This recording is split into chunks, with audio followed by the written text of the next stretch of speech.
Maravilha, então. Olha só, a aula de hoje nós vamos trabalhar a República Oligárquica, tá bom? E quando nós falamos, pessoal, em República Oligárquica, a primeira coisa é entender o que é oligarquia, né? A palavra oligarquia, oligo significa poucos, arquia é poder, poder na mão de poucos, né? E quem eram esses poucos? Eram os coronéis.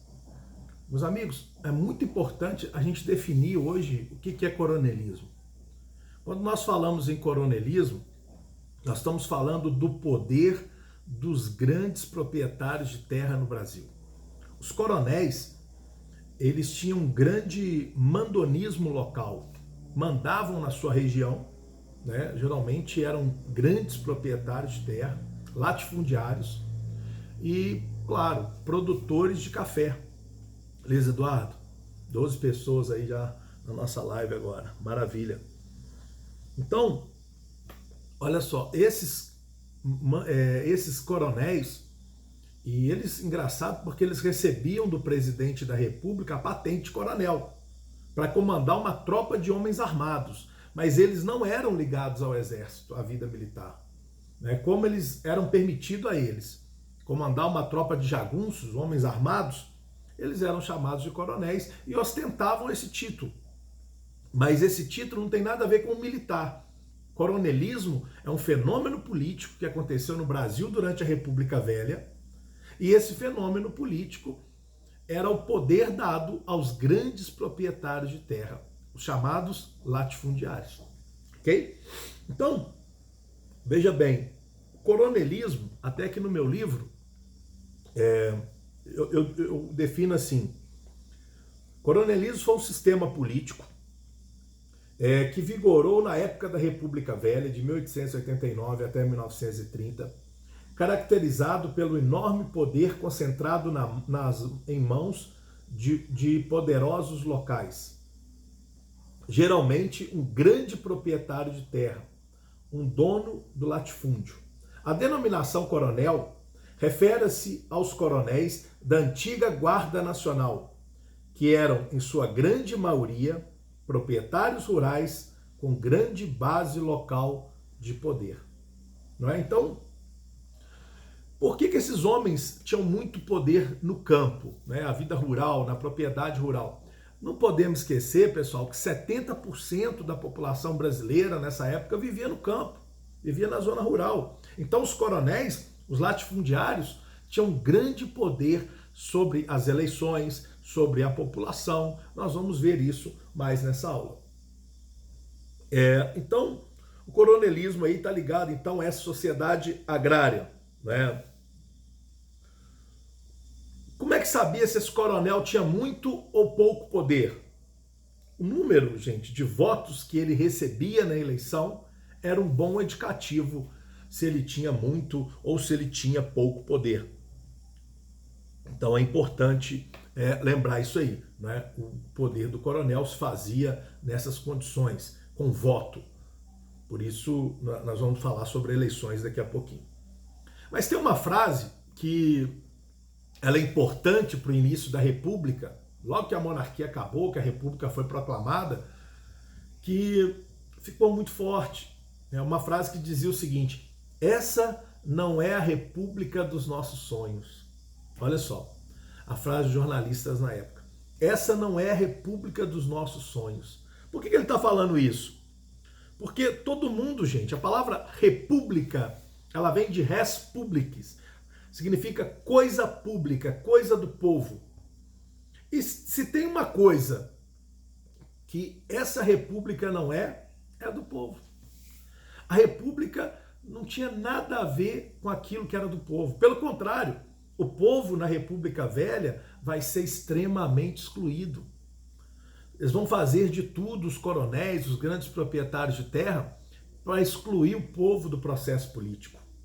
É importante lembrar isso tudo. Então, essa não é a República dos nossos sonhos. E outra coisa, esperava-se que com a República, que com a vinda da República, né, o Brasil deixasse de ser uma monarquia, o Brasil deixaria de ser um país agrário e se transformaria num país industrial. Meus amigos, isso também não aconteceu. O Brasil só vai se tornar um país industrial quando acabar a República Velha, quando iniciar a Revolução de 30, a Era Vargas. O Brasil só vai se tornar efetivamente industrial depois de 1930 com Getúlio Vargas. Ou seja, exatamente no final da República Velha. Então, a República, entenda a frase, essa não é a República dos nossos sonhos. E realmente não era, porque esperava-se que com a República viria também a modernidade.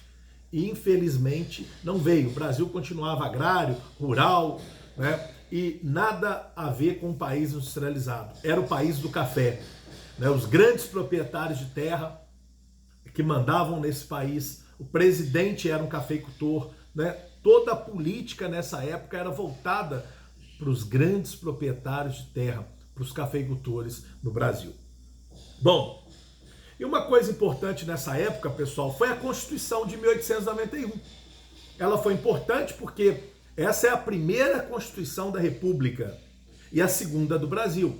A primeira Constituição do Brasil é de 1824, né, que foi feita pelo imperador Dom Pedro I. E essa é a segunda Constituição brasileira. E ela traz algumas coisas importantes. Primeiro, o Brasil deixava de ser uma monarquia e passava a ser uma república presidencialista, com a população escolhendo os seus eleitores. E também trazia lá do iluminismo de Montesquieu a divisão dos poderes. A república era dividida, você tem a divisão dos três poderes, o executivo, o legislativo e o judiciário. Uma outra coisa importante da Constituição, ela adotava o federalismo. Meus amigos, tem que entender bem isso. O federalismo é autonomia para os estados, é você dar poder ao estado. Antigamente, toda a decisão era do imperador, o poder era centralizado. Agora não, o poder passa a ser descentralizado. Os estados passavam a ter autonomia naquela época para fazer as suas próprias leis. O estado, por exemplo, passava a ter riquezas do subsolo. Até hoje a riqueza do subsolo, ela é do estado. Né? Minas, por exemplo, ganha royalties aí da mineração, o Rio ganha com petróleo. Né? Por quê? O subsolo passa a ser do estado. As terras devolutas passam a ser do estado. O que é terra devoluta, professor? Terra abandonada, terra sem dono, terra que não é plantada, terra que não é habitada. Então o estado passava a ter riquezas, passava a ter terras que ele poderia vender, né, ou usar em alguma coisa pública, né, e também passava a ter a riqueza do subsolo. Mas o problema é que o federalismo, além dele dar muito poder para os estados, ele também dava muito poder para os coronéis. Os coronéis na sua localidade começavam a ter muito poder devido à ação do federalismo. O federalismo, então, reforçava e muito a prática e o poder dos coronéis. O que era o federalismo? Autonomia para os estados. Agora, as províncias, antigamente, gente, passam agora a ser chamadas de estado na República. Né? Então, os estados passavam a ter direito de fazer suas próprias leis. E outra coisa importante, os governadores de estado, eles eram chamados na República Velha de presidente de estado. Por isso que você tem essa avenida em Belo Horizonte aqui, ó, chamada Presidente Antônio Carlos. Antônio Carlos nunca foi presidente do Brasil, mas ele foi governador de Minas na República Velha. E os governadores eram chamados de presidente de estado, né? Por isso que a avenida chama Presidente Antônio Carlos, ok? Então, olha só, o voto, outra coisa importante. Falei do federalismo, falei do presidencialismo, falei da república, falei da divisão de três poderes. Outra coisa importante, o voto na República Velha, ele era aberto, o voto era falado, o voto não era secreto, né? E o voto era masculino, acima de 21 anos, com exceção dos analfabetos. Sabe qual é o problema disso?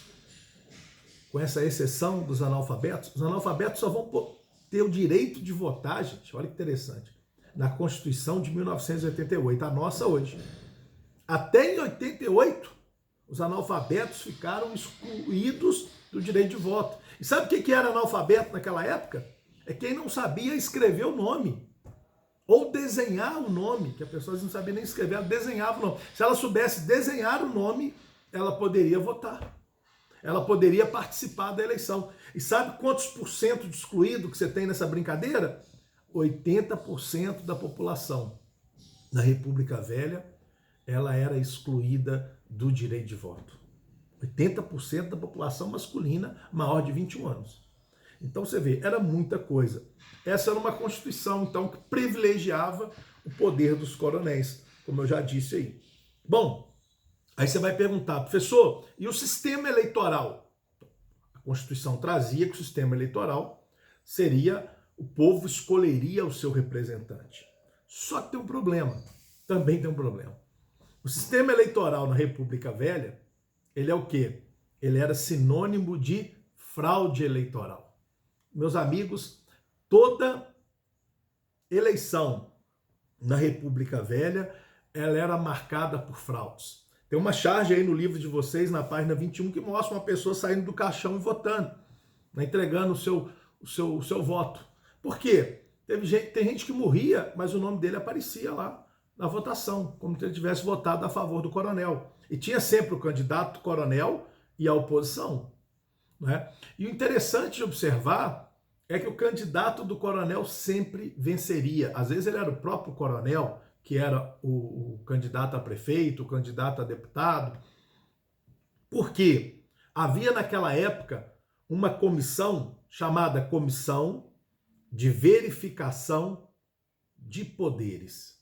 Pessoal, qual era a importância dessa comissão? Essa comissão determinava, meus amigos, quais os candidatos eleitos poderiam ou não tomar posse. Então veja bem, se um candidato da oposição ganhou do coronel, a comissão de verificação era chamada. Aí ela chegava, analisava a eleição e falava, ó, a eleição está anulada, porque teve fraude. Então ela dava a vitória ao coronel. Se o coronel vencia a eleição, a comissão vinha e aceitava a vitória do coronel.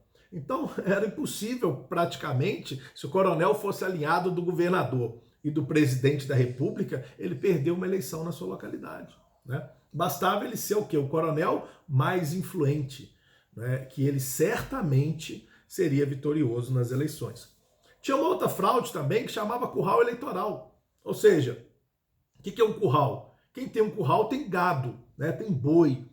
Tem até uma música do como é que ele chama? Do Zé Ramalho, que ele fala, vida de gado, povo marcado, povo feliz, né?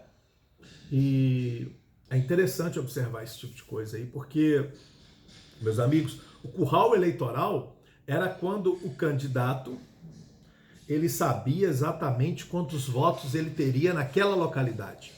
Todo mundo que tem um curral com boi, com vaca, boi, sabe quantas cabeças de gado ele tem. E o coronel também, meus amigos, sabia quantas cabeças de gado ele tinha, sabia quantos votos ele tinha naquela localidade. Né? E você tinha também um outro efeito, o chamado voto de cabresto. Né? Quando você põe um cabresto no cavalo, você direciona ele, você leva o cavalo aonde você quer. Né? O cabresto é exatamente para você conduzir. E os coronéis faziam isso com as pessoas. Ela conduzia os eleitores, ela determinava para quem aquele eleitor ia votar. Às vezes trocando por um par de sapato, um saco de farinha, né? Dando dentadura. Tem até uma música do Paralamas, que ele fala 300 picaretas, que ele fala isso, ele fala assim, parabéns coronéis, vocês venceram outra vez, o Congresso continua a serviço de vocês. Papai, quando eu crescer, eu quero ser anão. Os anões do orçamento, que roubaram o orçamento, né? Para roubar, renunciar, voltar na próxima eleição. Ele fala, se eu fosse dizer nome e a canção era pequena, João Alves Genebaldo, Alberto Luceno, de exemplo em exemplo, aprendemos a lição. Ladrão que ajuda ladrão ainda recebe concessão de rádio FM de televisão. De rádio FM de televisão. Então é isso aí. Então ele mostra a bandidagem e o poder dos coronéis dentro do Congresso. Não é? Então, exatamente isso que acontecia no poder da República Velha. Por isso, tanta fraude, porque ninguém queria perder o poder político. Havia uma outra fraude também que chamava... Aí estamos com 15 participantes, ó. Pedro também entrando aí. Outra fraude importante, pessoal, era o bico de pena. Bicos de pena. O que é essa fraude, bico de pena? Você tinha mudanças na ata que eram feitas pela pena do mesário. A caneta naquela época era escrita com pena, né? Você molhava a pena na tinta e escrevia. Então os mesários, eles mesmos fraudavam a eleição, eles colocavam mais voto para o coronel, né? Então, mas todo mundo sabia, gente, que eleição na República Velha era sinônimo de corrupção. Era impossível uma eleição limpa na República Velha. Não tem como falar de eleições na República Velha se não falar de fraude eleitoral. Então, veja quanto o poder do coronel era influente na República Velha. Aliás, tem três conceitos que estão muito interligados. Coronelismo, você tem clientelismo e o mandonismo. O coronelismo fala então do poder e da ação dos coronéis na sua região local. Grande poder, a grande influência que tinha esse grande proprietário de terra. E o clientelismo fala da relação entre os atores políticos. Eles tinham relações, por exemplo, o coronel tinha relação política com o governador, com o presidente, e essa relação política no clientelismo trazia benefícios ao coronéis, benefício ao coordenador, benefício ao presidente da República. Era uma troca de favores entre eles, né? Chamada de clientelismo, é meu cliente. O cliente a gente sempre deve favor, né? Porque o cliente é aquele que te procura, te ajuda. Então era uma relação também de clientelismo, uma relação de troca de favores. E o outro conceito também que está ligado ao coronelismo é o mandonismo. O mandonismo, gente, está ligado ao mando do coronel, um mando local. Veja bem, o coronel, ele só mandava na eleição na sua localidade, onde ele tinha sua fazenda. Então isso mostra também o grande poder que ele tinha.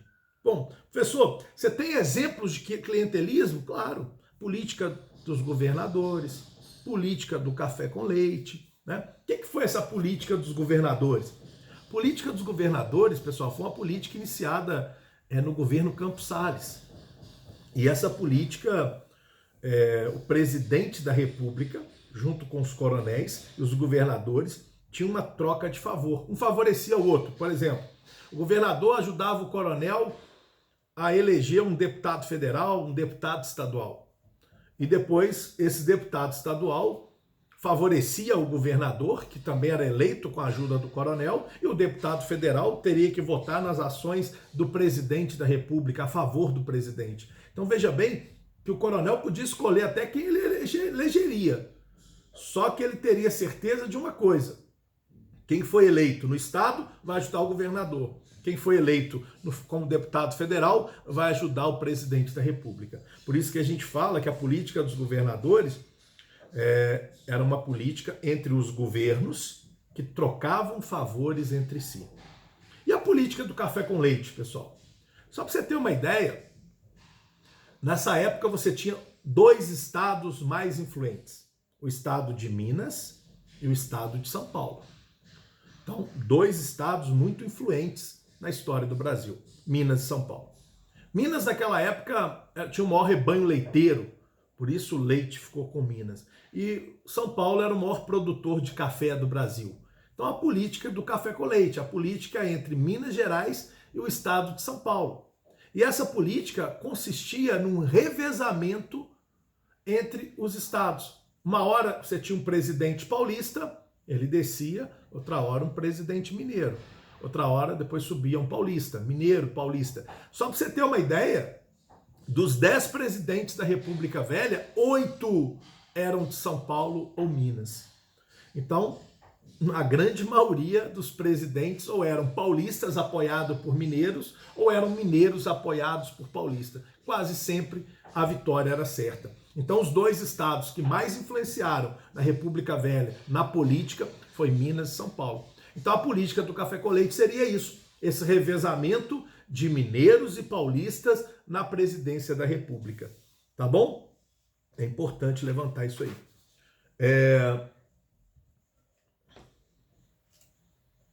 E aí, meus amigos, nós vamos hoje até aqui na página 24. O encilhamento, que é um assunto mais longo, que eu vou gastar um pouco mais tempo com ele, eu vou deixar ele para a nossa próxima aula, tá bom? Se alguém quiser aí fazer perguntas nesse momento, pode abrir o microfone, pode fazer a pergunta. Eu vou liberar um período aí para vocês perguntarem, beleza?